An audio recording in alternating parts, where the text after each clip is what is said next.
Windsurf hits 950 tokens per second. That's 13 times faster than Sonnet 4.5, and Cursor can't even put a speed number on the board to compete. If you're running multi-file agent workflows all day, that gap is real-time back in your pocket. AI coding tools are moving fast right now, so I'm comparing Windsurf versus Cursor across 5 head-to-head tests to see who actually wins. The final deployment tests could flip which tool fits your workflow, and the answer probably isn't what you'd expect. My name is Brian, and I'm in these tools 12 hours a day, so you don't have to be. Every number here is traced back to official pricing pages, benchmark blogs, and community reports both companies actually stand behind.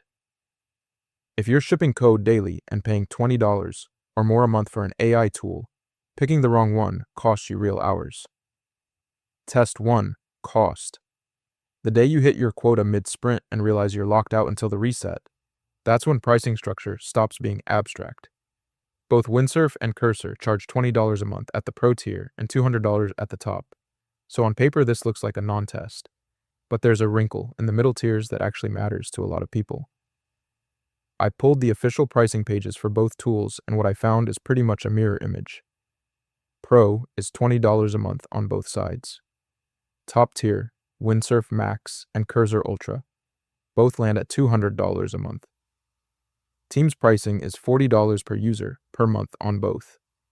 The one real difference, Cursor has a $60 Pro Plus tier sitting between $20 and $200, and Windsurf just doesn't have that middle option.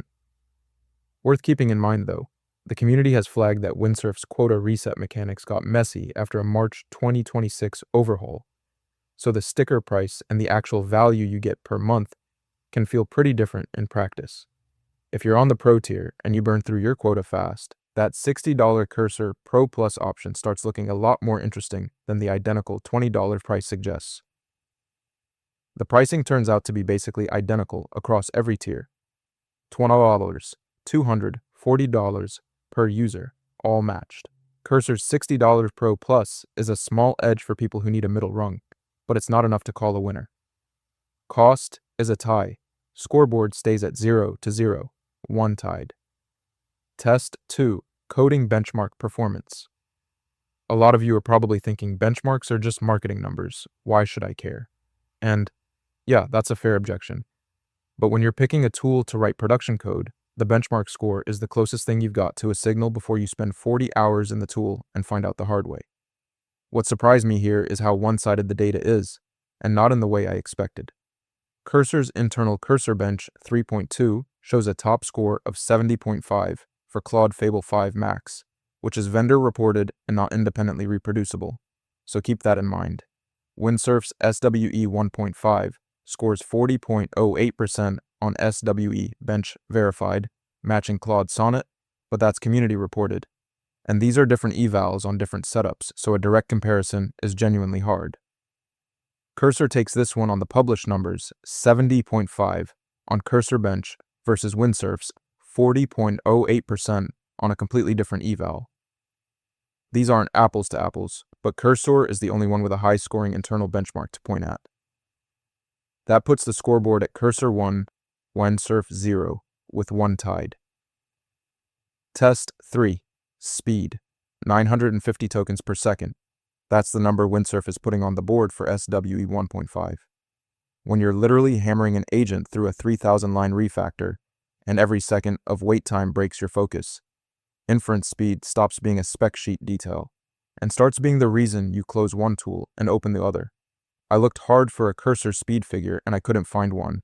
No published inference speed metric anywhere in their docs or blog. Windsurf claims up to 950 tokens per second for SWE 1.5, which they say is 13 times faster than Sonnet 4.5 and 6 times faster than Haiku 4.5. That's vendor claimed, so I can't independently verify it, but it's the only number on the table. Windsurf wins speed. Cursor just has nothing published to compare against, and when one tool has a number and the other has silence, the number wins. Windsurf's 950 tokens per second takes it, and that ties the scoreboard. Windsurf 1, Cursor 1, with one tied.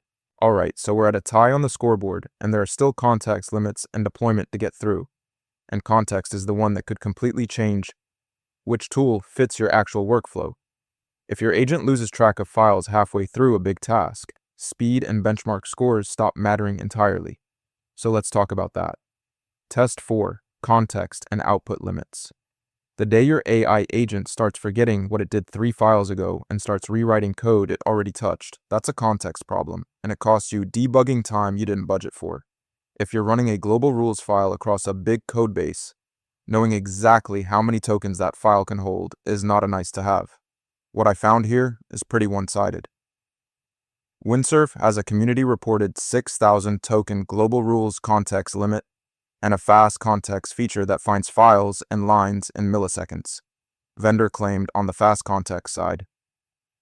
For Cursor, I couldn't find any published context window or output limit figures in their docs at all. So once again, one tool has numbers and the other one doesn't. Windsurf takes context. I thought this one might be closer since both tools are doing agentic work across big code bases, but Cursor just doesn't publish the numbers. Windsurf's 6,000 token rules, limit, and fast context give it the win by default, and that moves the scoreboard to Windsurf 2, Cursor 1, with 1 tied. Test 5. Deployment and modality.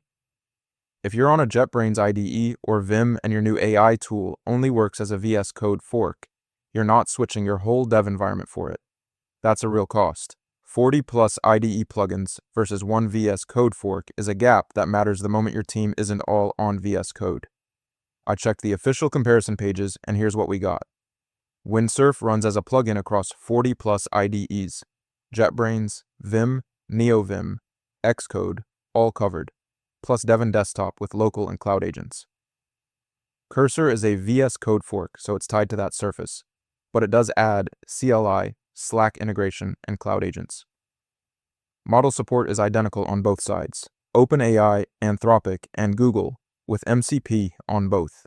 The IDE flexibility gap looks big on paper, but if you're already living in VS Code, and honestly most developers are, Cursor's CLI and Slack integration are genuinely useful extras that Windsurf doesn't match.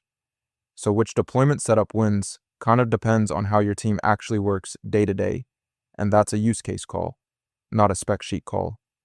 Deployment is a tie. Windsurf's 40 plus IDE plugins look like a clear edge until you factor in Cursor's CLI and Slack options, which balance it out for most teams.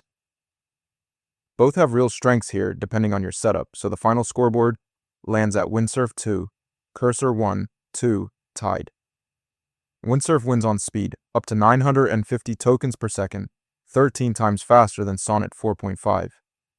It wins on context, with a published 6,000 token global rules limit and fast context for millisecond file lookup.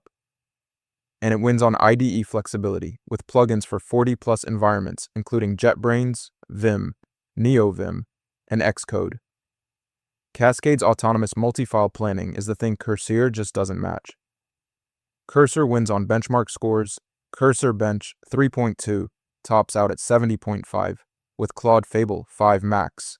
Vendor reported, but the highest number either tool has published. It wins on model flexibility, letting you swap between Claude, GPT, and Gemini per request with deep per request control. And it has a $60 Pro Plus middle tier that Windsurf doesn't, plus CLI and Slack deployment options. Okay, so here's the decision rule. Windsurf finished ahead on the scoreboard, but the safer pick really depends on your risk tolerance. If you're doing autonomous multi-file work and you need raw speed, 950 tokens per second is the number, and nothing Cursor publishes comes close. So go Windsurf. If you want a familiar VS Code surface and per request model switching with a proven benchmark score, Cursor is the lower risk call. If you want to see how Cursor stacks up against its closest GitHub rival, I put together a full breakdown called Cursor versus GitHub Copilot, and ran both through the same kind of head-to-head, and it answers the one question this video couldn't: whether the model menu advantage actually holds up when Copilot is pushing hard on the same VS Code surface. Go check that one out next.